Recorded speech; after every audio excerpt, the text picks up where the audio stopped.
जय हिंद दोस्तों। मैं सी राहुल गुप्ता आप सबको वेलकम करता हूं दोस्तों जीएसटी कोर्स में।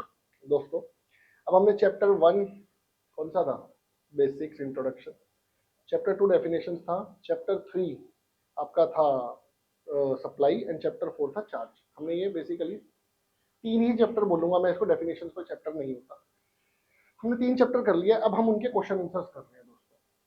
ठीक है, आइए वो तीनों करने के बाद क्वेश्चन आंसर करोगे ना, तब मजा आएगा। मैं क्यों बोल रहा हूं ऐसा अभी आपको पता चलेगा। चलिए दोस्तों, ये आपके आईसीआई के प्रीवियस ईयर्स के क्वेश्चन आंसर्स हैं। सीए इंस्टीट्यूट ने सीए इंटर के अंदर ये सवाल ऑलरेडी पूछे हुए हैं। पहला क्वेश्चन,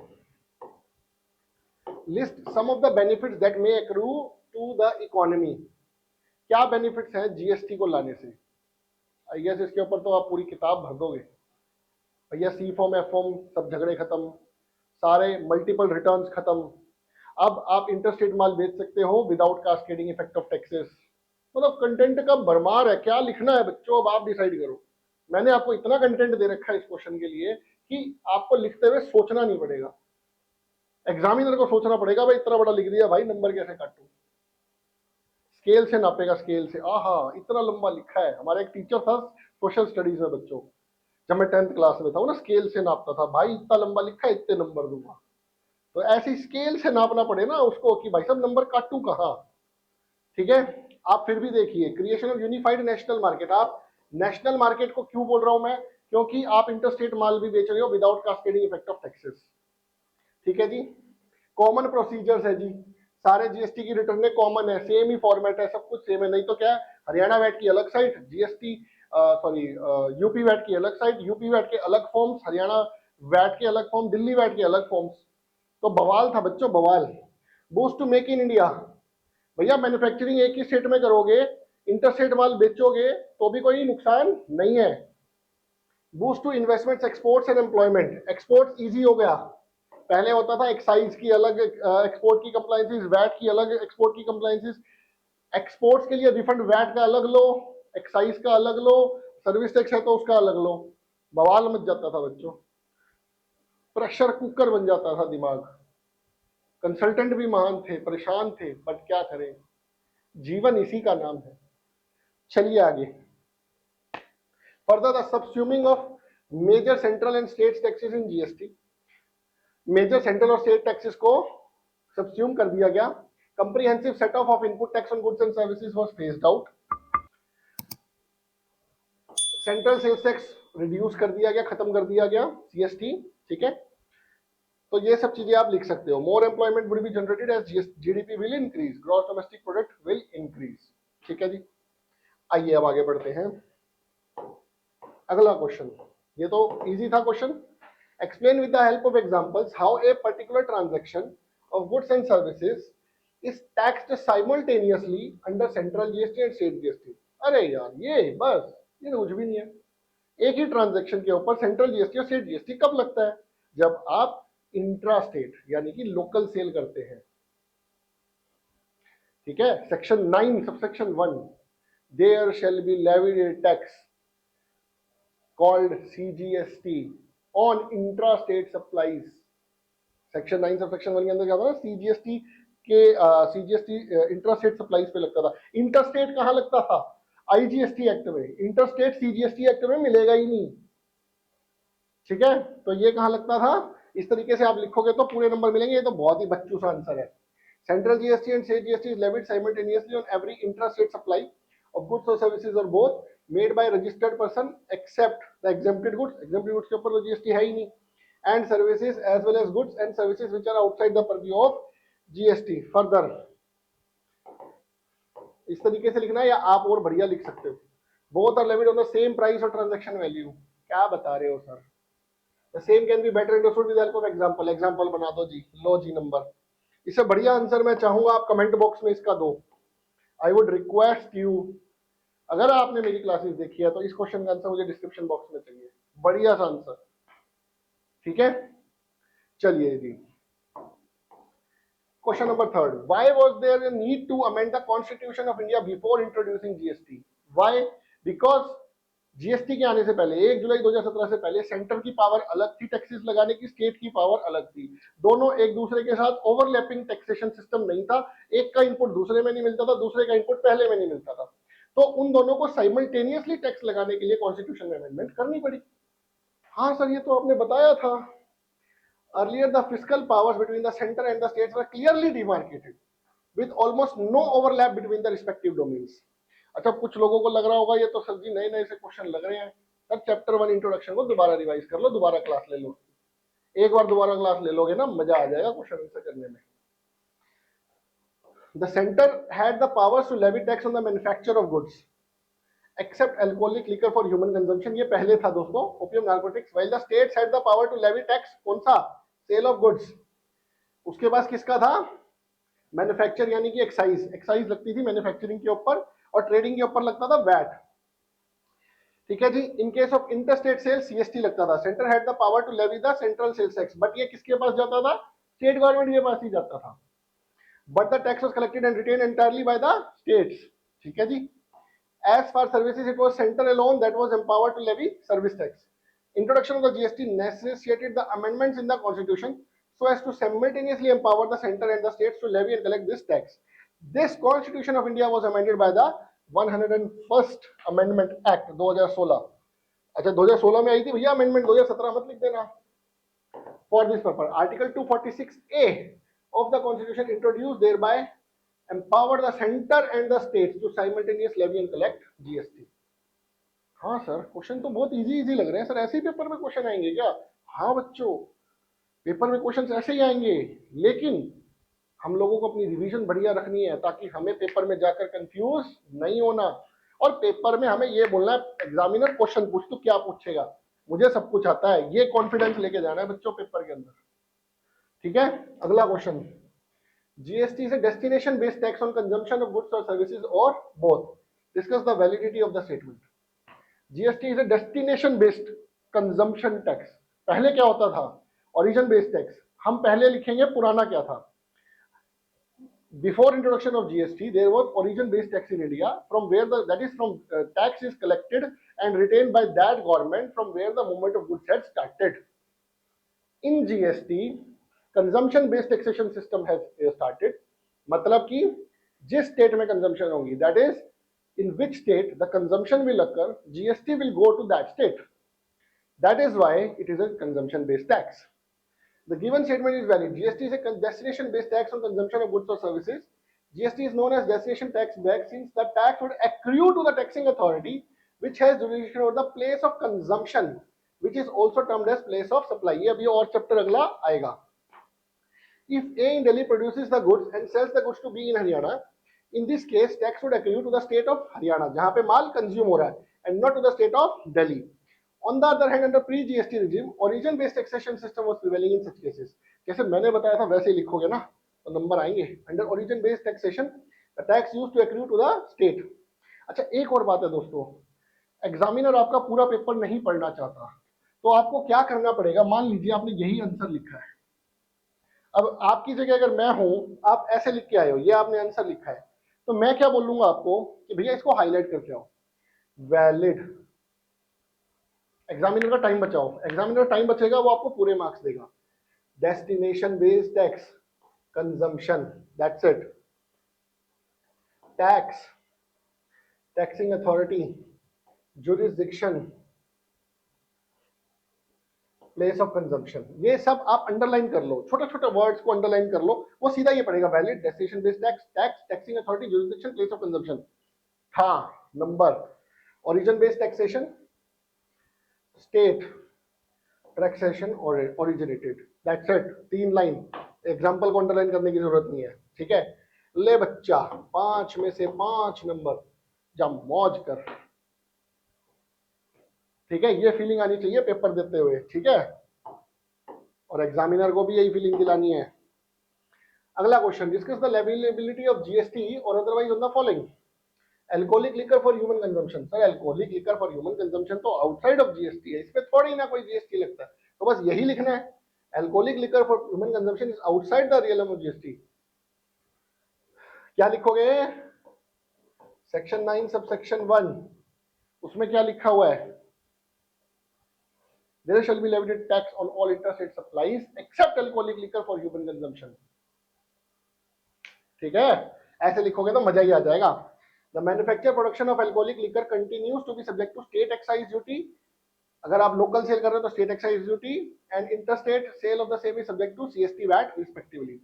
अगला पॉइंट आया जी petroleum crude diesel petrol ETF natural gas. Sir 9 subsection 2 के अंदर इनको बोला था जिस दिन गवर्नमेंट डेट नोटिफाई करेगी उस दिन से इनके ऊपर जीएसटी लगेगा, उससे पहले पुराना टैक्सेशन सिस्टम चलता रहेगा जो भी लग रहा था। टोबैको, टोबैको को जीएसटी में तो ले आए, प्लस साथ में कुछ ओल्ड टैक्सेस भी चल रहे हैं। कौन कौन से चल रहे हैं आओ पढ़ते हैं। Tobacco is with in the preview of GST. GST is leviable on tobacco. However, Union government has also retained the power to levy excise duties on tobacco and tobacco products manufactured in India. Recently, tobacco is subject to GST as well as central excise duty. तो इसके ऊपर GST और central excise duty लग रही है। Alcoholic liquor के ऊपर state excise duty है, टोबैको के ऊपर सेंट्रल एक्साइज ड्यूटी है। अल्कोहलिक लिकर के ऊपर GST नहीं है, सिर्फ स्टेट एक्साइज ड्यूटी और वैट है। चलिए जी, ओपियम ड्रग्स वगैरह होते हैं ये, opium Indian hemp and other narcotic drugs. Opium Indian hemp and other narcotic drugs are within the purview of GST. इनके ऊपर जीएसटी एप्लीकेबल है।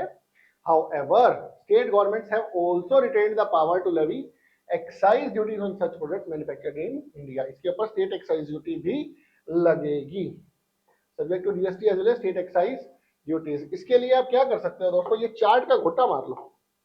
ये रहा आपका चार्ट, ये चैप्टर 1 में था, आपके इंट्रोडक्शन में मैंने दे रखा था। ठीक है जी, alcoholic liquor for human consumption पे पहले क्या था, अब क्या है। आप अब वाला ज्यादा याद रखना, पुराने वाला ज्यादा याद रखने की जरूरत नहीं है। State excise duty plus GST VAT. Alcoholic liquor for human consumption पे तो जीएसटी है ही नहीं। ठीक है जी, 5 पेट्रोलियम प्रोडक्ट्स के ऊपर सेंट्रल एक्साइज और सीएसटी है। टोबैको के ऊपर सेंट्रल एक्साइज और जीएसटी है। ओपीएम के ऊपर स्टेट एक्साइज ड्यूटी और जीएसटी है। सर्विसेज के ऊपर जीएसटी है। इंपोर्ट के ऊपर आईजीएसटी है। चलिए जी, अगला क्वेश्चन। अरे ई कौन कर गया भाई, बच्चे की जान लोगे क्या सर, आज सारे क्वेश्चन करा दोगे क्या चैप्टर 1 के। हाँ, बहुत इजी क्वेश्चन, कुछ है ही नहीं क्वेश्चन में, है ना। बच्चे रील देख रहे हैं, हम क्वेश्चन देख रहे हैं, डिफरेंस यही है। Under goods and service tax, अगला question, only value addition is tax and burden of tax is to be borne by the final consumer. Yes, obvious सी बात है भैया, कस्टमर से लेके ही तो गवर्नमेंट को जमा कराएंगे। This is why it is not an indirect tax. Direct tax थोड़ी है अपनी जेब से हम जमा कराएंगे। Examine the validity of the statement, भाई बिल्कुल ठीक बात है। Goods and services destination based tax levied at all stages right from manufacture up to final consumption with credit of taxes paid at previous stages। ठीक है, इसमें आप ये भी लिख सकते हो, ये डायरेक्ट टैक्स नहीं है, this is an indirect tax, तो we will pay the taxes only after recovering from the customers. ठीक है जी। अब which are the communities which have been kept outside the purview of the GST। Sir ये तो मैं बताऊंगा sir, मैं बताऊंगा कौन कौन सी आइटम्स को जीएसटी से बाहर रखा गया है। Sir alcoholic liquor for human consumption, और सर वो सर 9 सबसेक्शन 2 वाला, सर 9 सबसेक्शन 2 वाला, सर मैं भूल गया सर, याद करो। अरे पेट्रोल वाला है यार, पेट्रोल वाले सारे आइटम पे, लेकिन ये 2 जगह लिखा हुआ है। अगर आप दोनों को लिख दो ना पेपर के अंदर, कसम से मजा आ जाए भाई गॉड।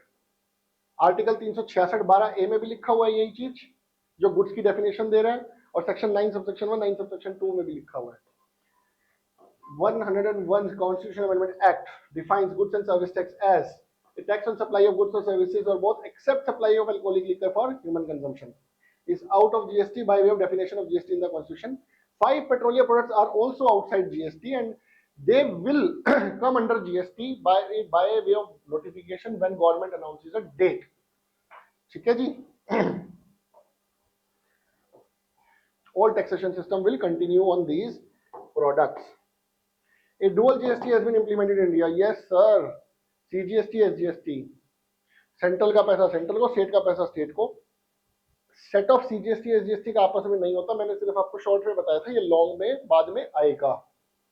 ठीक है, dual GST has been implemented in India क्योंकि सेंटर ने अपना रिवेन्यू छोड़ा, स्टेट ने अपना रिवेन्यू छोड़ा, दोनों गवर्नमेंट्स ने अपना रिवेन्यू छोड़ा, तो हुआ क्या? जब दोनों सरकारों ने अपना रिवेन्यू छोड़ा तो डुअल जीएसटी बन गया। Dual GST, CGST, SGST. पढ़ लेना इसको, इजी है। आर्टिकल 269 ए के बारे में बताओ, relating to levy and collection of GST on inter state supply. पहली बात तो इंटर स्टेट सप्लाई की पूरी पावर्स सेंट्रल गवर्नमेंट के पास है, स्टेट गवर्नमेंट के पास पावर ही नहीं है। वाई? क्योंकि वो रिवेन्यू को डिवाइड करेगी सेंट्रल गवर्नमेंट अलग अलग स्टेट गवर्नमेंट्स में। Shall be apportion between the union and the states as may be provided by the parliament. उनका जो रेशियो है वो भी लिख सकते हो शायद 59:41 द सेंटर एंड स्टेट्स का रिवेन्यू का परसेंटेज। अगला क्वेश्चन पढ़ लीजिएगा, सिंपल है। Article 246A which grants the power to make laws with respect to goods and service tax. Discuss Article 246A.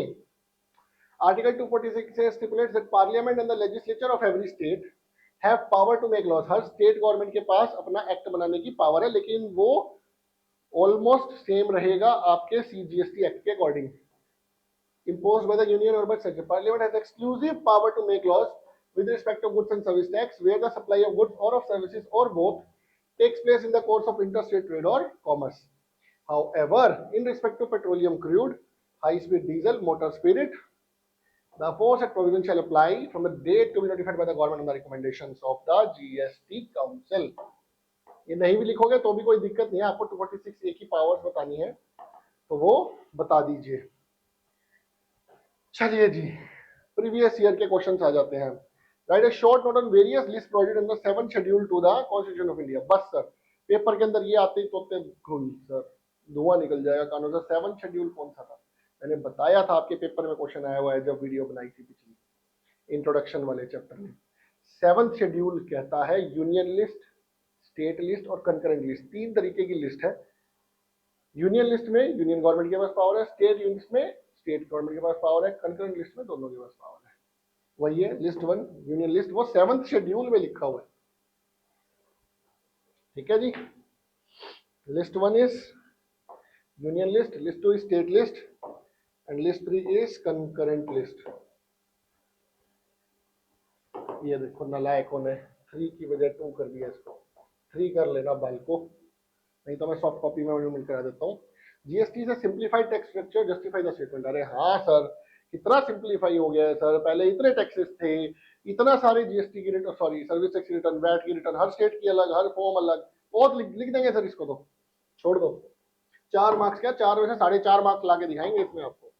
List any 4 state levies, paper के अंदर ना ध्यान से क्वेश्चन देखना, which are subsumed in GST। पता चले central excise duty, central excise duty और वो भर दो आप इसमें सर्विस टैक्स वगैरह। उन्होंने पूछा स्टेट लेवीज बताओ भैया कौन कौन सी सब्सिड्यूम हुई है। Sir VAT, tax on lottery, betting and gambling, entry tax, purchase tax, state surcharges, entertainment tax, इन सबको सब्सिड्यूम किया गया। VAT, luxury tax, taxes on advertisement, इन सबको सब्सिड्यूम किया गया।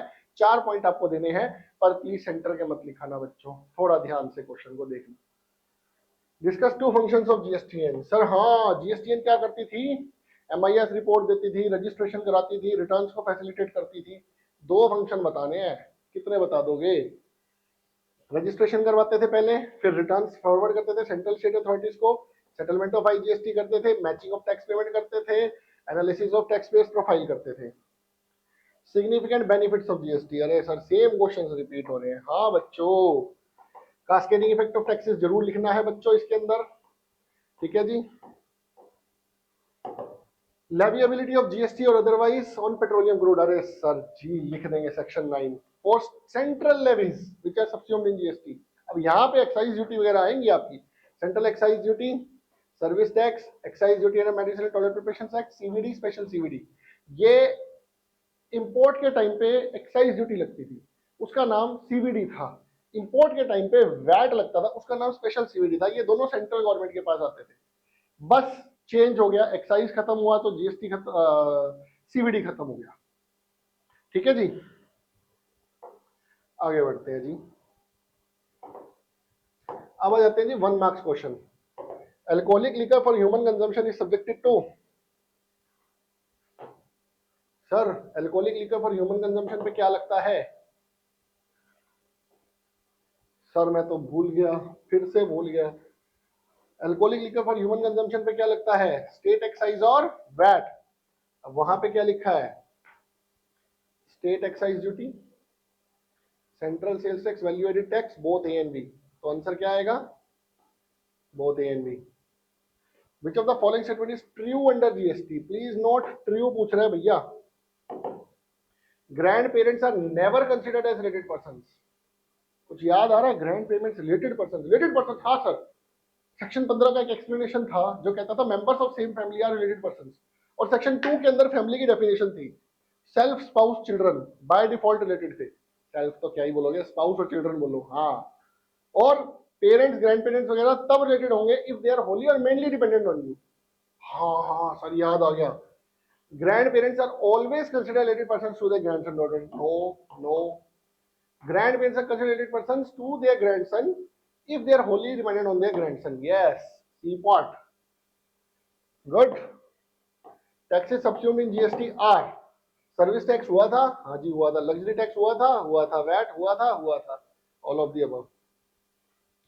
No tax shall be levied or collected except by authority of law. बिना authority of law के कोई टैक्स कलेक्ट नहीं करना। आर्टिकल 265 गोटा मार लेना अगर याद ना हुआ हो तो। Okay, various taxes have been subsumed in GST to make one nation one tax. बिल्कुल ठीक बात है जी। अरे रुक जा भैया। One market for consumers. Out of the following which taxes have been subsumed in GST? कौन कौन से टैक्सेस को सब्स्यूम्ड किया गया है? बेसिक कस्टम ड्यूटी को नहीं किया गया, आज भी लग रही है। लॉटरीज को किया गया है। एनवायरमेंट टैक्स को नहीं किया गया, एनवायरमेंट टैक्स आज भी लग रहा है, प्लीज नोट। तोते उड़ेंगे पेपर में, अभी बता रहा हूं। Taxes on lotteries, point number B, that is a part. This is the answer. Goods as per section 252 of the CGST Act includes, not excludes. Please note, paper के question के अंदर आ रहा includes।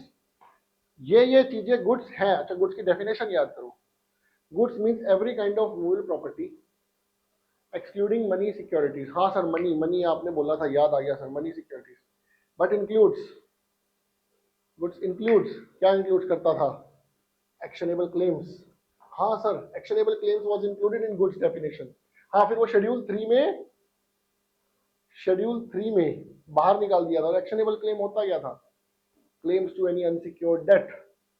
हाँ सर, हाँ याद आ गया sir, अच्छे से याद आ गया sir. Growing crops is also goods attached to land agreed to be severed before supply. Money and securities are not goods. ठीक है जी, तो इसका आंसर क्या हुआ? First and second. C part check कर लूं भाई, 6 का सी। हाँ जी, परफेक्ट है सर। तो चैप्टर 1 के क्वेश्चंस खत्म। इतने से क्वेश्चंस थे सर, बताओ एक भी क्वेश्चन आपको डिफिकल्ट लगा क्या? एक भी क्वेश्चन आपको डिफिकल्ट लगा हो तो कमेंट में बताओ सर, ये वाला क्वेश्चन डिफिकल्ट लगा और आपने जब क्लास समझाई थी तो ये क्वेश्चन समझ में नहीं आ रहा, उसके बावजूद भी मेरे को ये क्वेश्चन समझ में नहीं आ रहा। ठीक है बच्चों, आशा करता हूँ चैप्टर 1 के क्वेश्चंस आपको क्लियर होंगे और ये सारे आपके इंस्टीट्यूट के मटेरियल के क्वेश्चंस हैं और इंस्टीट्यूट के पेपर्स के अटेम्प्ट के क्वेश्चंस हैं। तो ऐसे ही पेपर में क्वेश्चंस आते हैं, घबराने की जरूरत नहीं है। डाउनलोड कर लेना, कंटेंट नीचे दे रहे हैं, डिस्क्रिप्शन बॉक्स में लिंक है, आप बुक भी डाउनलोड कर सकते हो, ये क्वेश्चन आंसर्स भी डाउनलोड कर सकते हो। जय हिंद दोस्तों। Learn something from everyone you meet in your life, whether they are your juniors or seniors, because nobody knows everything, but everybody knows something. And education and hospitalization should never be commercialized. Jai Hind.